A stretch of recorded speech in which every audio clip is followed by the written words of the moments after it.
opinião, a reforma Congressos me preocupa muito. Bastidores do Poder.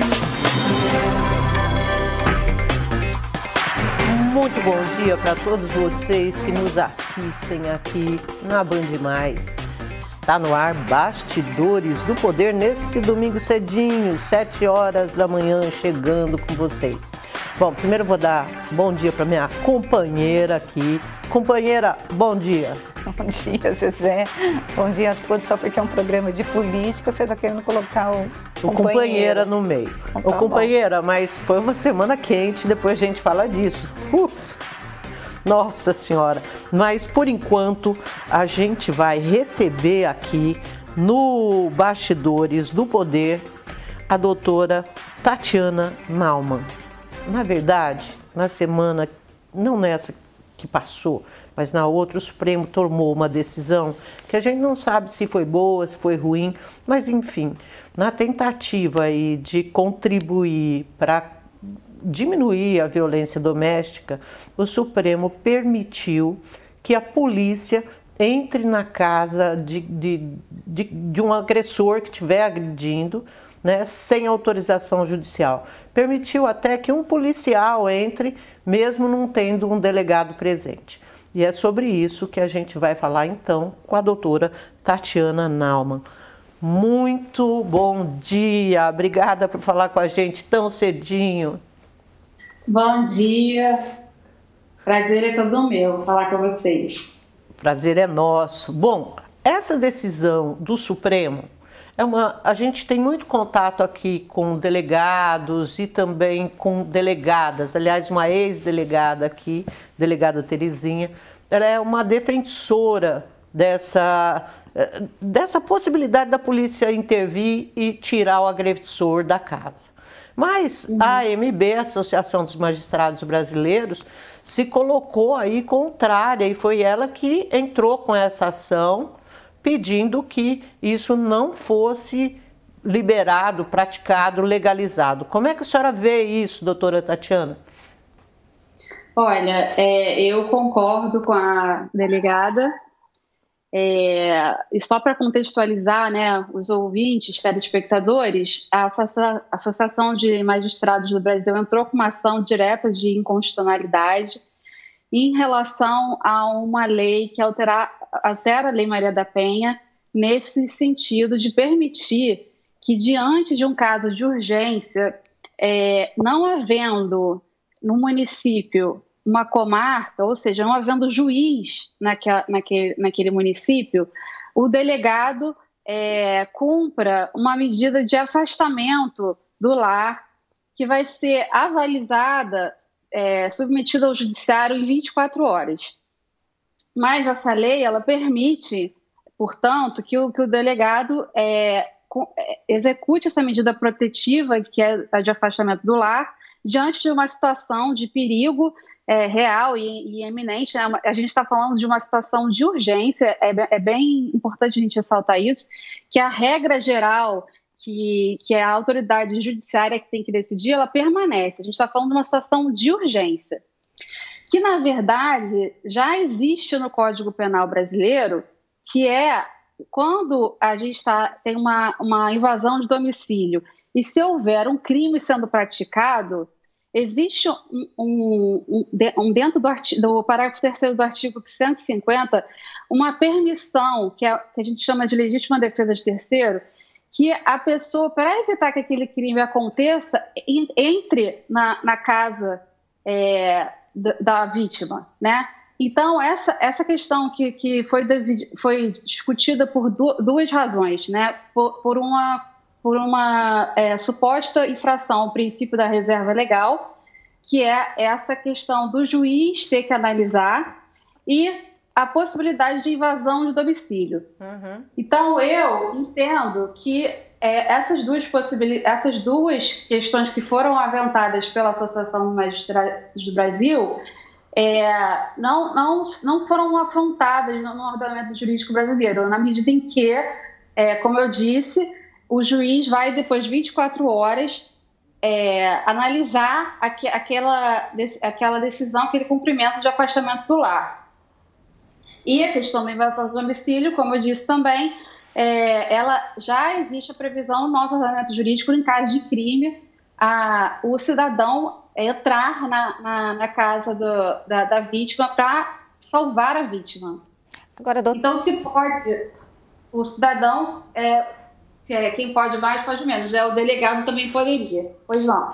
Doutora, na verdade, a associação chegou a aventar que essa autorização poderia criar-se no Brasil um estado policialesco. No entanto, o próprio ministro Alexandre de Moraes, ele colocou que você não pode fazer com que a vítima fique ainda mais, seja mais penalizada pela ausência de juízes nas várias cidades que nós temos no Brasil todo, né?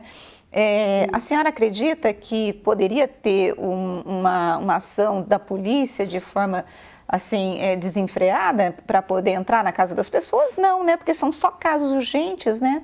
E onde não tem comarca, né, doutora Tatiana? Exatamente. A gente está falando de uma realidade que não é Rio de Janeiro, São Paulo, a gente está falando de uma realidade num lugar onde não existe um juiz, né? Que para analisar uma situação que é urgente, é uma agressão e que pode salvar a vida daquela mulher, né? E a gente está numa situação de excepcionalidade absoluta. Por isso eu não acredito que isso vá dar margem a um estado policialesco, como foi dito, porque a gente está diante de uma exceção. Você sabe que, eu não sei se é ignorância minha, mas na minha cabeça, qualquer delegado e qualquer policial poderia entrar numa casa onde estivesse havendo ali um crime de violência e ele poderia impedir aquilo. Então, sim, como eu coloquei. No Código Penal, né? Mas então por que está dando toda essa... Por causa da lei que alterou a Maria da Penha. Então... exatamente.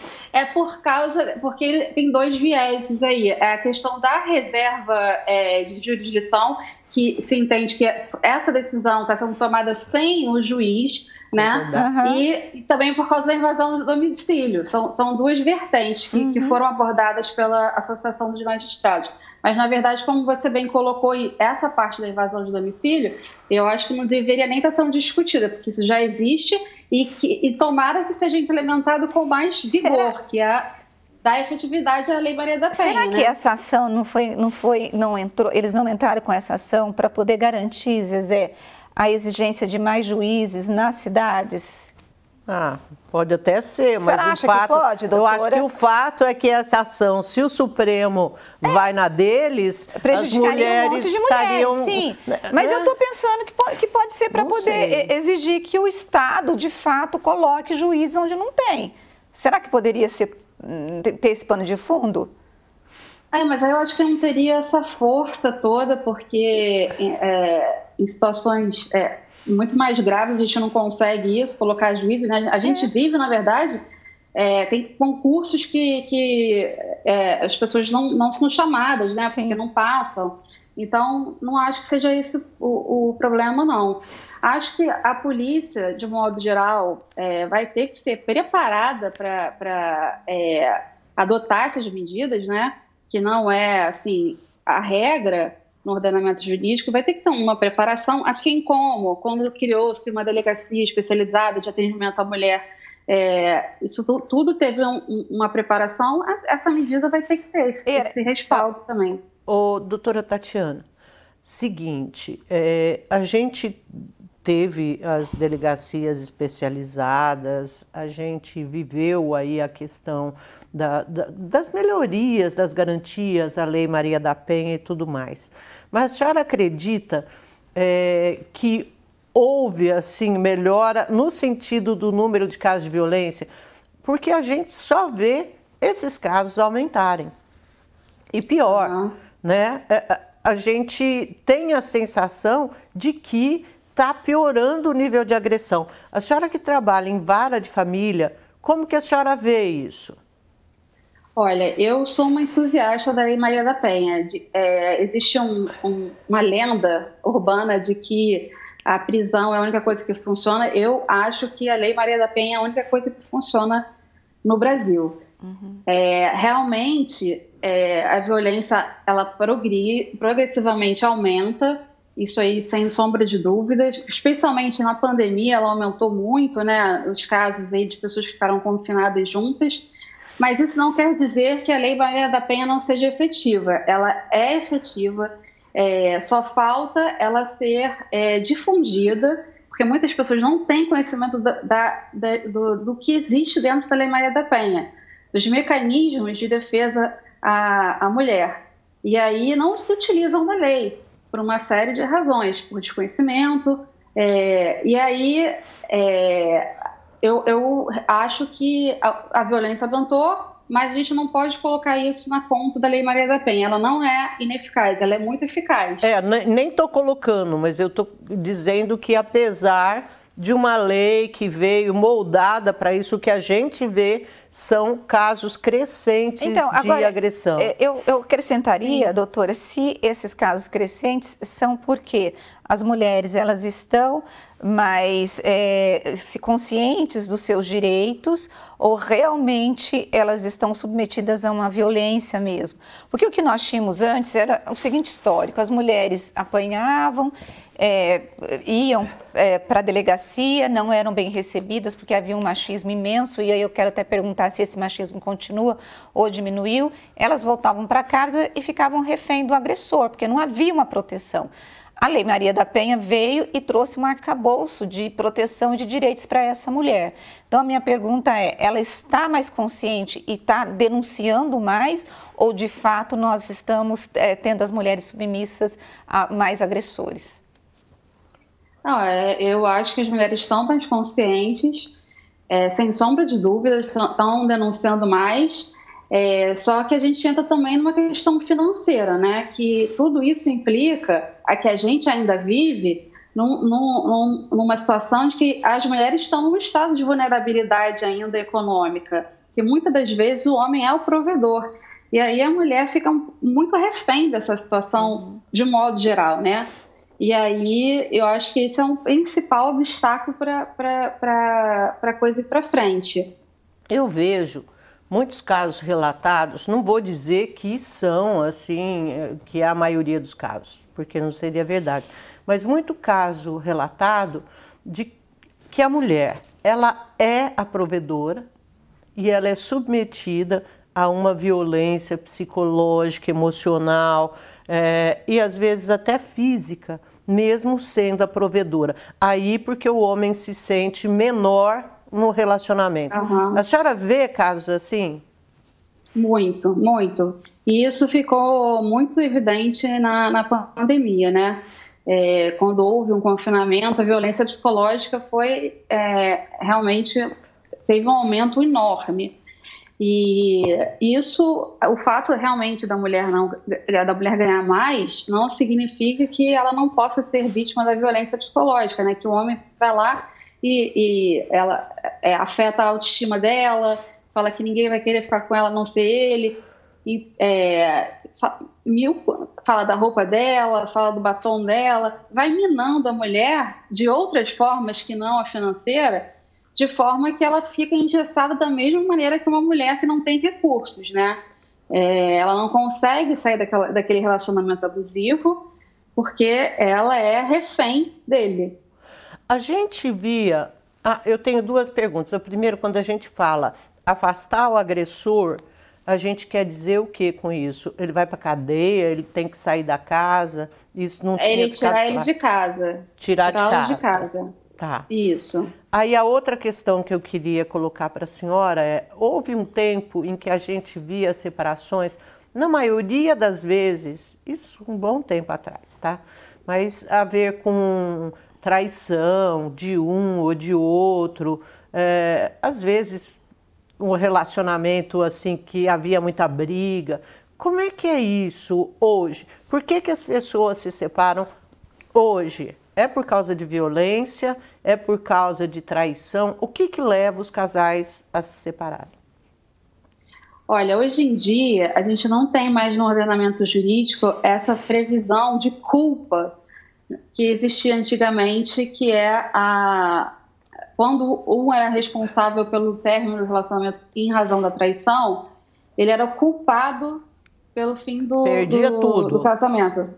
Inclusive isso afetava alimentos, a pensão alimentícia, vários reflexos que tinha isso. Hoje em dia a gente não tem mais. Você não precisa de uma razão para se separar, você simplesmente se separa. Também tampouco para se divorciar, né? Hoje em dia você se divorcia direto, né? Existe muito das pessoas se separarem de fato primeiro e depois se divorciarem. Antigamente você precisava de 2 anos para separado de fato para se divorciar. Atualmente não existe mais isso, você pode se divorciar direto, mas é muito comum, até por uma situação financeira, se separar de fato primeiro e depois fazer o divórcio, para ver se é isso mesmo que quer e também se reestruturar financeiramente.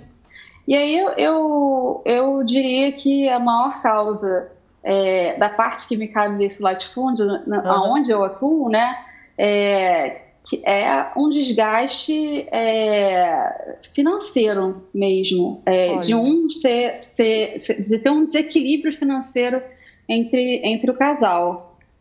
Agora, doutora, nós temos, por exemplo, o Estado que no passado, né, ele era muito omisso em relação às mulheres que sofriam violência doméstica. Depois nós começamos a ter os abrigos que foram construídos pelas prefeituras e governos estaduais. Hoje em dia, essa mulher que precisa de uma ajuda e que precisa ser retirada, ficar longe desse agressor para não morrer nas mãos dele, ela consegue esse apoio do Estado ou ainda é muito complicado no Brasil?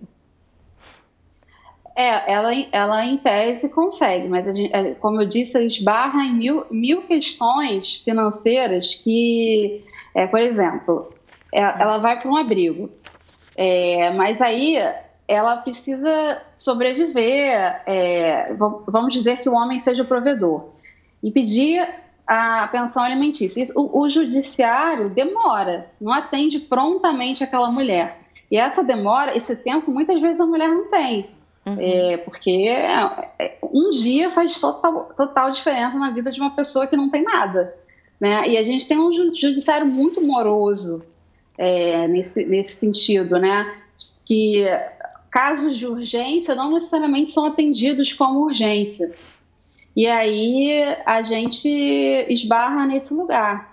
É bom a gente ressaltar que essas questões todas foram criadas pela Lei Maria da Penha, pelo fato da Maria da Penha ter sido vítima de tentativas de homicídio e existiu uma recomendação do Comitê Internacional de Direitos Humanos que o Brasil erradicasse a violência doméstica, né? Então, a Lei Maria da Penha foi criada e todos esses outros mecanismos, esse que a gente está falando, inclusive, de afastamento do homem e tal, são mecanismos para erradicar a violência. Por isso que eu sou a favor.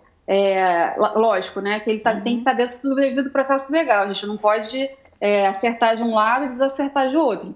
Eu vejo que esse mecanismo está dentro do devido processo legal. Mas quando uma mulher vai para um abrigo, eu queria saber o que ela recebe nesse abrigo. Assim, e quanto tempo ela pode ficar? Ela come, ela ganha roupa? Porque eu imagino que seja uma situação... Você simplesmente pega seus filhos e se manda, e desaparece, né? Aí, que tipo de apoio ela tem nesses abrigos, além da própria casa para ficar? E por quanto tempo ela pode contar com isso? E se tem algum programa do Estado que ajude com que ela se coloque no mercado? Não tem esse programa para se recolocar no mercado. Existem várias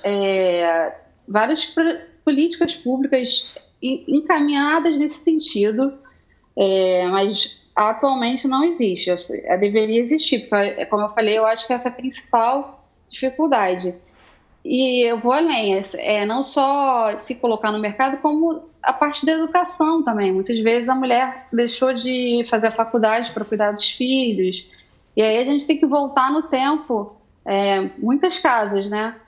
E aí a gente tem que fazer um tratamento como um todo. Eu não sei se vocês viram aquele filme Made, que trata justamente sobre isso. É muito bom, né? Só que a gente está falando da realidade dos Estados Unidos, né? E eu não sei se vocês se lembram de uma parte, quando ela chega no abrigo, ela se sente mal por fazer uso do abrigo, porque ela falou, mas eu não apanhei. E ela é uma mulher que sofria uma violência psicológica absurda. E ela sofria relacionamento abusivo de todas as partes, né? Da mãe, do marido. Do marido. Então, realmente, ela não tinha para onde ir. Se ela fosse para casa da mãe, ela ia continuar sofrendo um relacionamento abusivo. Então, e quando ela se viu naquele lugar, ela falou, mas eu não tenho direito. É justamente por isso que eu falo, né? Que não é difundido que a mulher tem esse direito. Em relação, por exemplo, à violência psicológica. Parece até que é um crime menor a violência psicológica. Doutora, mas você sabe que eu fiquei pensando, quando ela vai falar com a assistente social, a própria assistente social começa a fazer várias perguntas que vai fazendo com que ela pareça que ela não tem nenhum problema na casa dela, no relacionamento dela, né? Sim. E aí eu fiquei imaginando, eu falei, gente, o que as mulheres não são submetidas, né? Mas, assim... Sim, eu achei muito bom isso ter passado num filme que é dos Estados Unidos, né? Que a realidade, em tese, é bem melhor que a nossa. Porque aqui é exatamente assim. O sistema parece que funciona para a mulher não denunciar. Né? Não existe um tratamento acolhedor para a mulher como deveria ser. Então, mas as que conseguem um abrigo, elas podem ficar quanto tempo? E o que elas têm nesse abrigo? Só para eu ter uma ideia. Elas têm os itens básicos, né? E essa questão do tempo é uma questão muito discutida, porque provavelmente ela, paralelamente, pediu uma medida protetiva e a medida protetiva ela tem um prazo de validade, né? O juiz concede por 90 dias. Muitos poucos juízes concedem por prazo indeterminado. E aí, se acaba o prazo de validade da medida protetiva, em tese, ela já pode o agressor já pode voltar a falar com ela. Ai. E aí complica tudo, né? Não resolve nada. Que complica. Exatamente. Meu Deus, é até pior. Aí você volta com um ódio imenso que cresceu durante esse tempo. Quer dizer, é bastante complicado.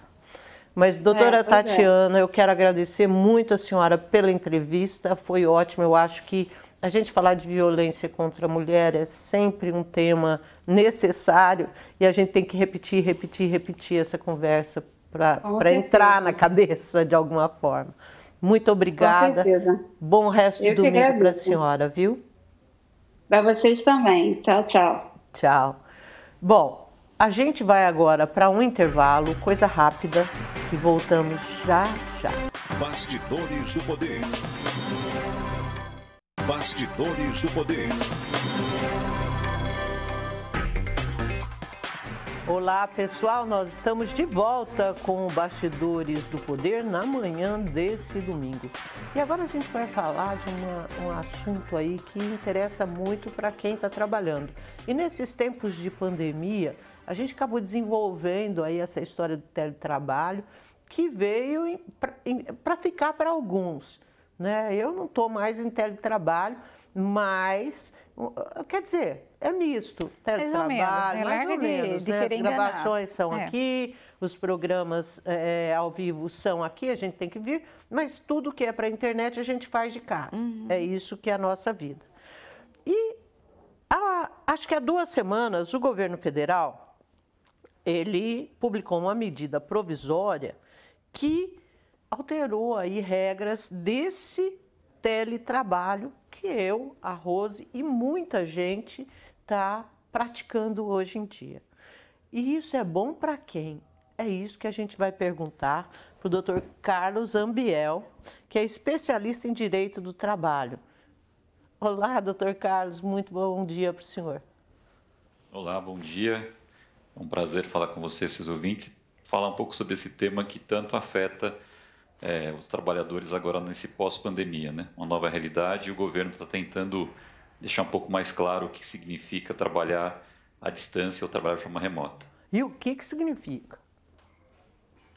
Bom, isso é uma novidade porque em 2017, antes da pandemia, uma reforma da CLT já tinha trazido um conceito do trabalhador chamado teletrabalho, aquele que utilizaria de meios de comunicação como celular, computador, para trabalhar à distância, mas ele dizia que era teletrabalhador aquele que preponderantemente permanecesse mais tempo fora do local de trabalho do que no local de trabalho. Haveria então uma preponderância do trabalho fora do local de trabalho. E agora, até em função dessa nova realidade do sistema híbrido, né, em que você às vezes está presencial, às vezes está fora, mas não necessariamente preponderantemente fora, o governo está alterando esta regra para dizer que o trabalhador remoto, ou chamado teletrabalhador, será aquele que se utiliza do trabalho à distância, utilizando-se dos meios de comunicação, independentemente de ser mais tempo fora ou mais tempo presencial. É um pouco do que se chama agora de trabalho híbrido. Eu posso estar nas duas realidades e passa a ter algumas regras específicas para esse novo tipo de trabalho. Agora, por exemplo, bom dia, doutor. A gente tem uma situação antes da pandemia, quando a gente tinha só o trabalho presencial, que você tinha um horário fixo. Você chegava, batia o teu reloginho lá, o teu cartão, você tinha um horário para ir embora. Fora isso, se você tinha, de repente, um celular corporativo, tudo que era fora desse horário, você estava trabalhando para a empresa. Com o teletrabalho e o home office, essa realidade, ela se mistura muito. Como que o trabalhador, ele pode organizar o tempo dele para ele não ficar o tempo todo trabalhando e como a empresa pode ficar se resguardando para aquele trabalhador depois não entrar com ação dizendo eu estava 24 horas à disposição da empresa? Ou tem a produção, a empresa, né? Porque de repente o cara também fala, eu estava trabalhando e não estava, porque não tem como você mensurar, né? Como fazer, se bem que todo mundo que eu trabalho sempre fala assim, o pessoal que fica em casa trabalha mais do que na empresa, né? Essa é a realidade. Como distinguir esses cenários tão diferentes e a segurança tanto para o trabalhador quanto para o empregador? Olha, essa sua pergunta talvez seja a grande pergunta dessa nova realidade de relações de trabalho, porque quando surge esse modelo de um trabalho à distância, lembrando que já existia, obviamente, antes da tecnologia, o trabalho à distância, a pessoa que trabalhava em casa, por exemplo, uma costureira que fazia roupa em casa, entregava a produção, o chamado home office, mas não havia os meios de comunicação que permitem essa conectividade. Então, surge agora, né, com a tecnologia, essa nova realidade de você estar em casa, mas estar conectado. E a primeira projeção legislativa sobre essa nova realidade trazia uma regra que vigorou até agora, dia 25 de março, quando veio a Assembleia Provisória, que trazia uma realidade muito interessante, dizendo que o trabalhador que trabalhasse nesse sistema de tecnologia à distância não teria controle de horário, ou seja, ele estaria excluído do capítulo da duração do trabalho, então ele não teria hora extra, ele não teria demarcado o horário de almoço e assim por diante. Isso é o que estava vigorando até o dia 25 de março, desde a reforma de 17. E agora, essa nova MP, ela traz uma outra realidade. Ela passa a determinar que o trabalhador, inclusive quando ele estiver trabalhando à distância, né, pelos meios de comunicação, ele terá jornada e deverá respeitar os intervalos normais. A única hipótese em que o trabalhador à distância não terá direito à hora extra, aos intervalos, é aquele que é contratado para entregar um trabalho por tarefa ou por produção. Aquele que é contratado por hora está submetido ao horário. E aí surge o grande problema que você pergunta. Então, essa nova realidade, que agora foi trazida na legislação, passa a exigir das empresas mecanismos adequados de controle dessa jornada, desse horário. Porque se ultrapassar as 8 horas por dia, ou se não for respeitado o intervalo de 1 hora para almoço, ou intervalo mínimo de 11 horas entre uma jornada e outra, entre um dia e outro, isso pode gerar problemas lá na frente de condenação. E aí vão ter que se desenvolver novos mecanismos de apuração e controle desse horário quando o trabalho for realizado de casa, por meio de uma plataforma de comunicação eletrônica, por meio de uma senha de entrar no sistema da empresa. E cada empresa vai ter que pensar no melhor mecanismo de fazer isso. Mas é uma novidade muito importante dessa nova regulamentação, que a gente ainda tem que esperar se isso, ao longo do processo legislativo, isso vai ser convertido em lei ou não. Né? A expectativa é que sim. talvez até com algumas mudanças, mas essa é a grande mudança em relação ao que nós tínhamos até semana passada. O trabalhador à distância terá direito à hora extra, e isso tem que ser muito cuidado em relação à empresa para não gerar um passivo. Além dessa mudança, que eu acho que é uma mudança bem grande em relação à legislação, à reforma aprovada lá em 2017 no governo Temer. Quais outras essa medida provisória trouxe? Olha, essa sem dúvida é a mais importante. Além disso, ela muda o conceito do teletrabalho, que é o meio que eu já coloquei aqui. Antes do teletrabalho, era aquele trabalho realizado por mecanismos de telecomunicação à distância, mas com a preponderância do trabalho fora. Agora não. Eu posso ter preponderância ou não do trabalho presencial ou do trabalho remoto, e eu estarei em teletrabalho, desde que eu faça a atividade usando algum mecanismo de comunicação à distância. Então, muda o conceito, muda a questão da aplicação da jornada, e a lei traz também algumas regras interessantes. A primeira delas, que ela permite a utilização do trabalho remoto ou telepresencial para estagiários e aprendizes, o que antes não havia uma previsão expressa e gerava uma certa dúvida. Será que o estagiário que tem que atuar na empresa para complementar o seu conhecimento acadêmico, né, o seu conhecimento técnico, pode trabalhar à distância ou não? Agora, a medida provisória expressamente diz que sim. Também a medida provisória diz que essas regras de como vai ser o horário, como vai ser o descanso, como vai ser a forma de controle, podem ser estabelecidos pelas partes em acordo individual de trabalho. Então, se eu contrato um trabalhador que ficará trabalhando de forma remota ou de forma híbrida, parte presencial, parte remota, no momento em que ele está remoto, é o contrato que dirá como será feito esse controle de jornada. Se vai ser por uma senha de acesso ao sistema, se vai ser por um mecanismo de verificação do próprio computador que marca o horário de início do login ou de que ele foi ligado, se é um sistema de controle à distância pelo celular, cada contrato deverá dizer isso.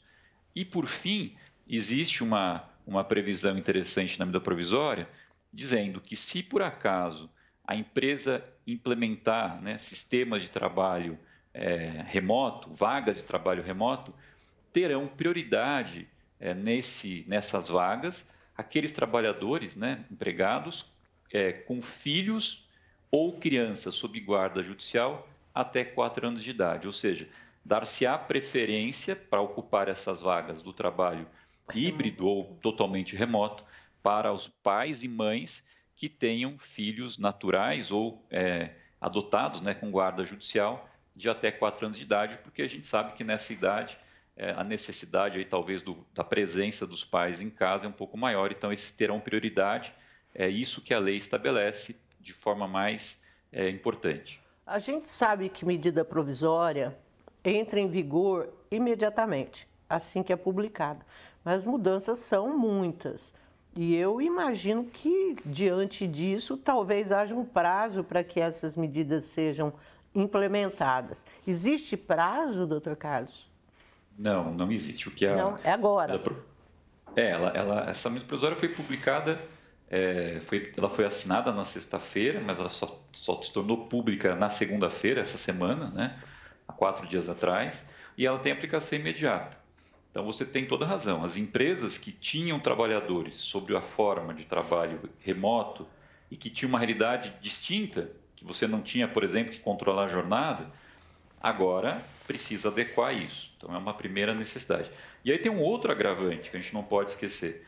Sendo medida provisória, ela, como o próprio nome diz, ela é provisória até que o Congresso Nacional aprove essa medida provisória, convertendo ela em lei, e ainda com a possibilidade de haver algum tipo de mudança nesse texto por meio das emendas que são propostas dentro da Câmara Legislativa, da Câmara e do Senado.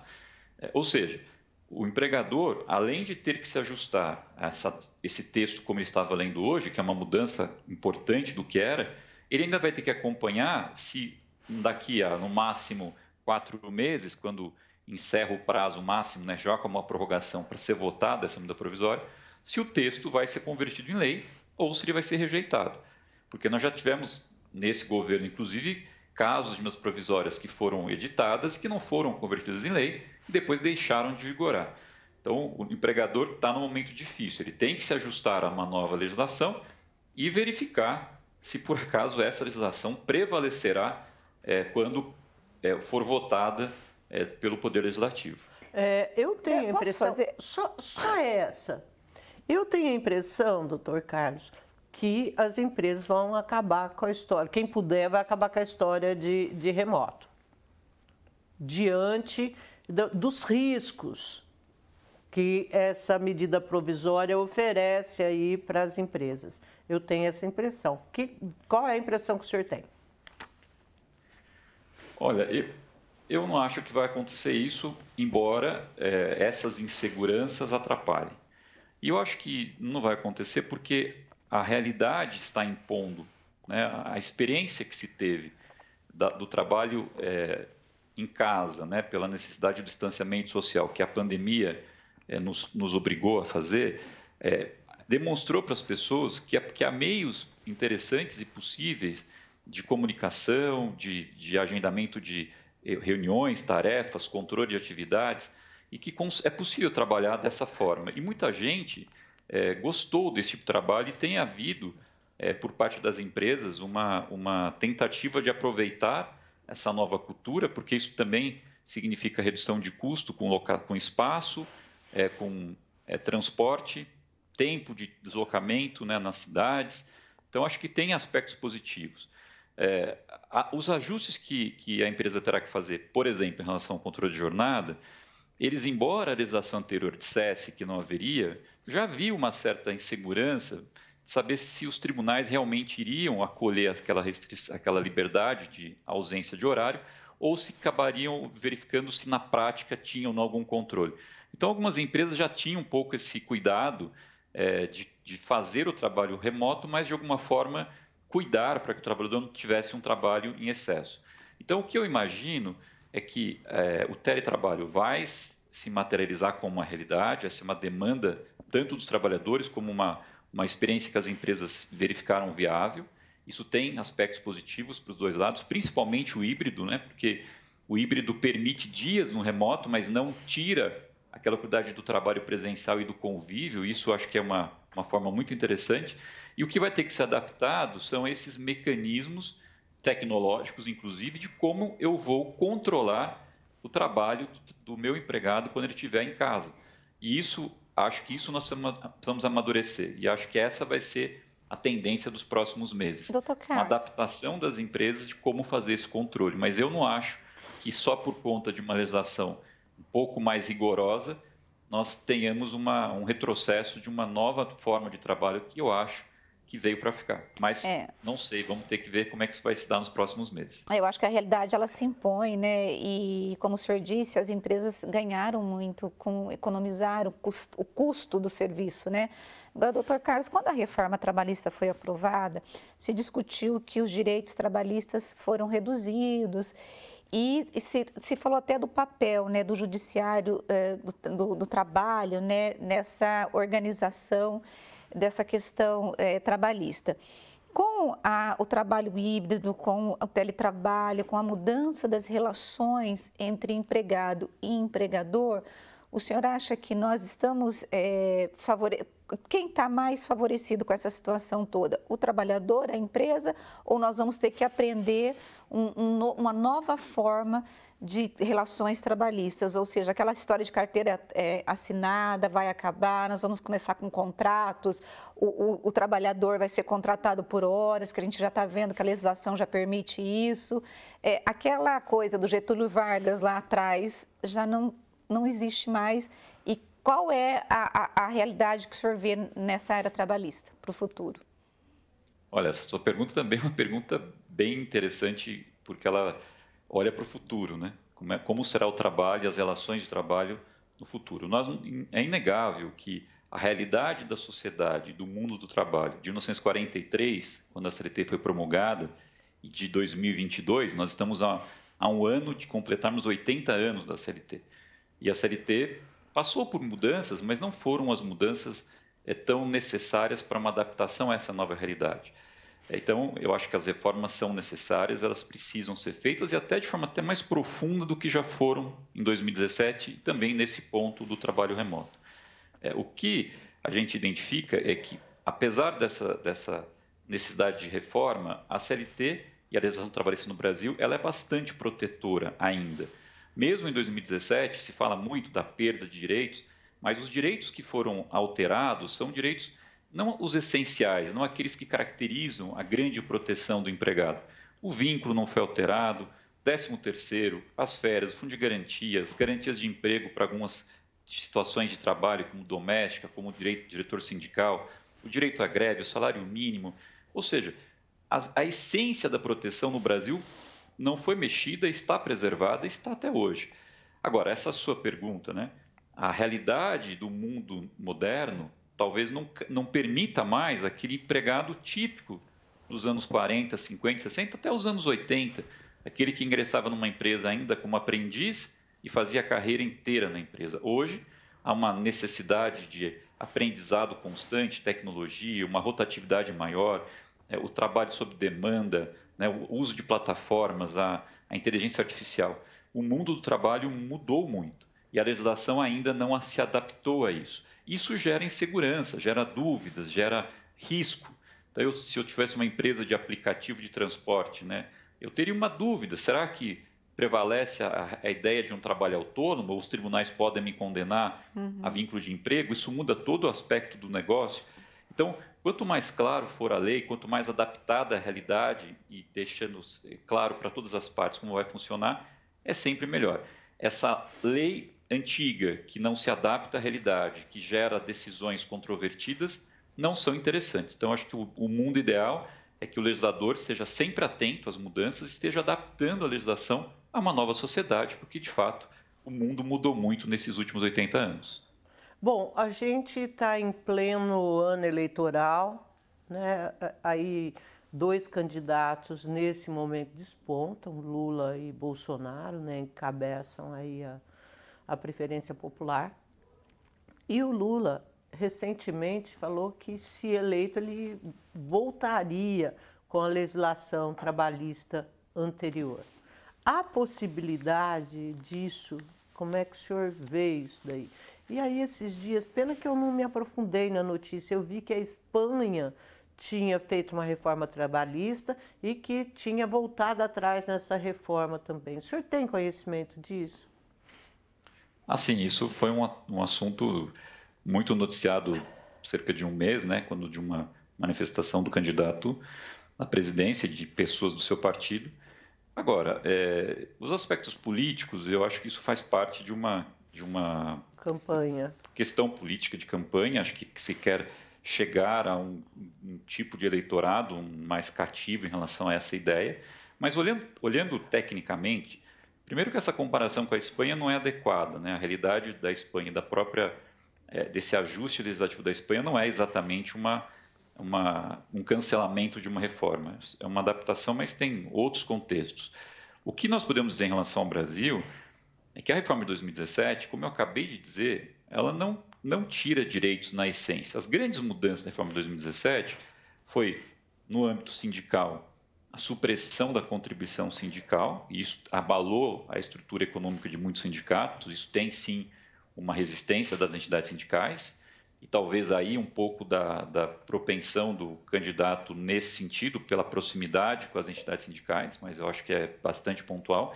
E uma transformação que foi desenhada na reforma, que era a valorização das negociações coletivas, criando a regra de que o que é negociado, inclusive pelos altos executivos, os altos empregados, ser mais forte do que a própria lei. Então, valorizando a autonomia negocial.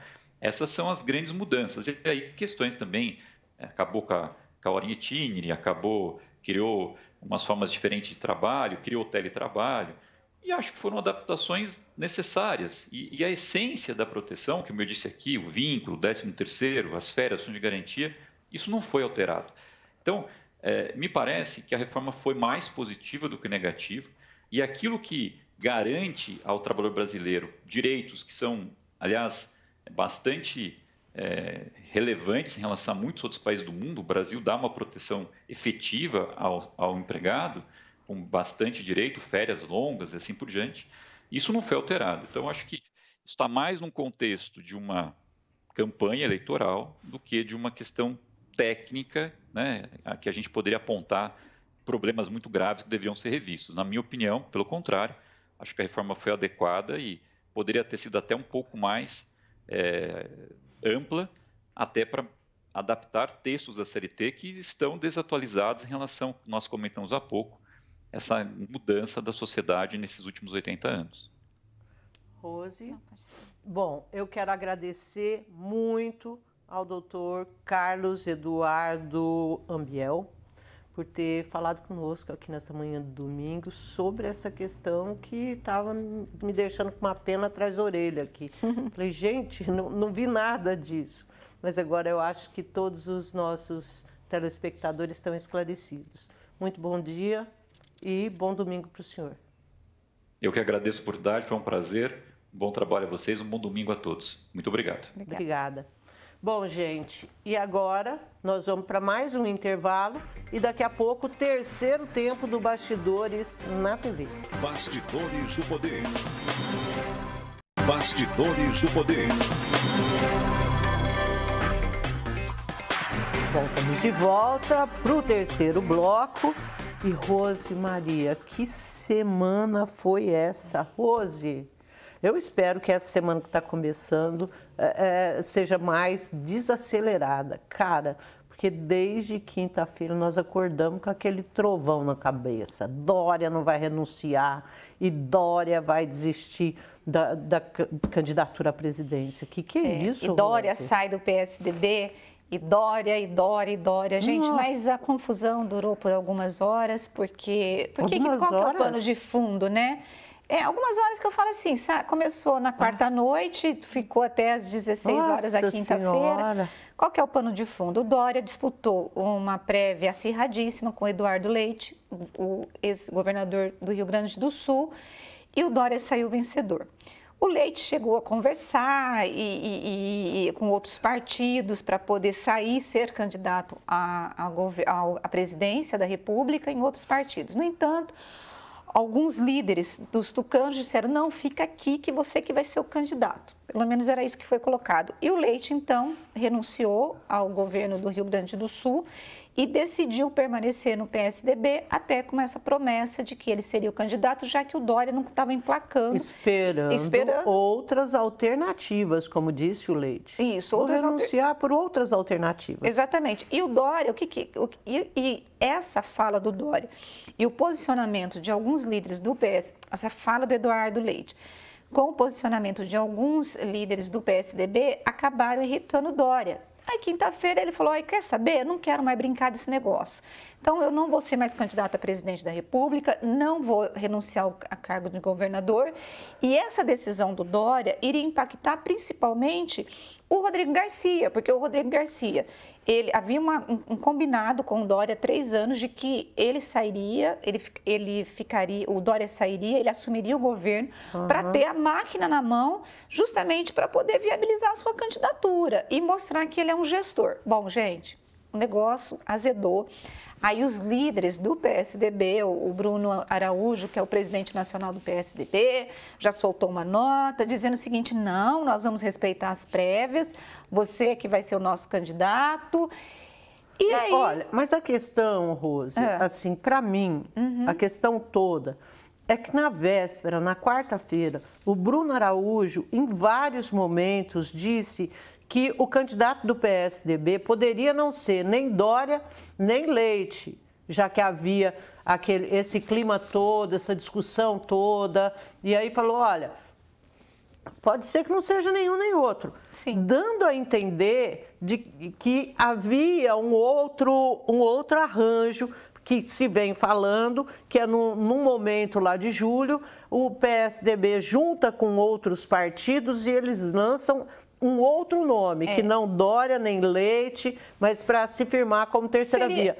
E ele deu o tempo todo, na quarta-feira, essas dicas. E eu acho que foi quando o Dória estressou e falou, olha, vai assim, meio do inferno, porque eu não quero saber mais dessa brincadeirinha de louco, né? Agora, tudo isso, gente, ele decidiu, então, ser o candidato a presidente pelo PSDB, mas isso não significa, né, Zezé, que isso permaneça até o final. Por quê? Porque nós temos hoje uma realidade no Brasil que você tem um candidato que é o Lula, ranqueando as pesquisas, depois você tem o Bolsonaro tentando a reeleição, e você tem vários candidatos que seriam da terceira via que não conseguem se viabilizar. E é por isso que está se estudando uma composição de todos os candidatos para ver se consegue atender aquele eleitor que não é nem bolsonarista, nem petista, mas que precisa de um candidato. Por enquanto, gente, essa terceira via não se viabilizou ainda. Lembrando ainda que o Dória tem só 3% das intenções de votos e ele tem uma rejeição de 30%. Então, é uma candidatura, Zezé, bem complicada. Mas né? assim, a própria situação tá estranha. Outro dia eu estava falei, olha, essa eleição ainda tem 1 ano para acontecer. Não dá para a gente falar nada nesse momento. Na quinta-feira, o Dória, o Moro, saiu do Podemos e foi para o União Brasil. Pois é. Sendo que o ACM Neto, que é o cara do DEM, né? O União Brasil é DEM e PSL. Disse, olha, ele pode vir. Não tem problema, porque ele está indo pelas mãos do PSL. Porém, não me venha com essa história de presidente. Vai vir para cá para ser candidato a deputado federal ou candidato ao Senado por São Paulo ou pelo Paraná. Porque o Moro mudou o domicílio eleitoral dele para São Paulo. Pois é. Então, gente, nós estamos aqui em março e, de fato, nesse momento, a gente não tem o que dizer. Assim, além de Lula, Bolsonaro e Ciro, nós não sabemos mais nada, Rose. Quem serão os candidatos, né? Porque o Ciro falou que não está fora. Ele falou que ele se mantém independentemente de qualquer coisa. Ele vai ter que ter dinheiro para fazer a campanha e o Ciro, ele vai ter que se viabilizar, porque o Ciro é uma candidatura que eu acho que ele se assemelha muito mais com uma esquerda do PT do que com uma centro-direita. Então, aquele cara que é antipetista, eu não sei se ele depositaria o voto no Ciro. Entende? Eu acho que esse sujeito, esse eleitor, ele não votaria no Ciro. Então, para poder fazer frente aos dois candidatos, tem que ser um candidato que possa responder para esse eleitor antipetista e para esse eleitor que não quer o Bolsonaro.